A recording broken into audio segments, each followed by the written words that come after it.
जय जगन्नाथ सांग मैंने आज मुझे गोटे नुआ भिड नहीं आसी आपण मान सागर सेयार करने को। आज मुझे देखी आम घरे किभली भाव में सरर बहुत सहज उपाय देसी घी घरे बाहर करवा। तो बेसी डेरी न करी चलतु स्टार्ट करवा। प्रथम कथा हूँ ये हूँ 15 दिन सर। ठीक अच्छे आपको मुझे फ्रिज रखी जो दिन आम सर को गोलिबा से दिन आम बाहर करके रखीदे फ्रिज रु घंटे 2 घंटा रूम टेम्परेचर रे।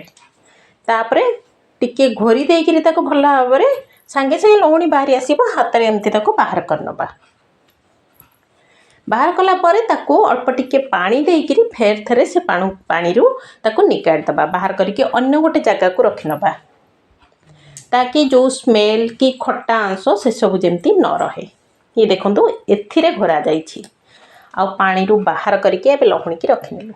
बस कड़े को देबे गैस को ऑन करदेबे आउ किछि नहीं सी तार हम आपे आपे आउ घी हेले ऑटोमेटिक जना पड़ जाव तार गोटे अलग बास्ना आसीज घीर आउ ये बबल्स गुराक सब धीरे धीरे कमिज। आप देखु एकदम से बबल्स बंद गैस बंद। बास किछि समय छाड़ीदेवे अल्प ठंडा हो पूरा ठंडा करेंगे। नख उषुम थी गोटे कपड़ा को रखिने आउ ता देहरे आपको छाणीदेवे धीरे धीरे सब कपड़ा रे जो कोरुओ सब रही घी सब बाहर जाव। आप देखो केते घी बाहरी यही उपाय आपन कले आपन बहुत घी पाइबे और बहुत सहज उपाय हो।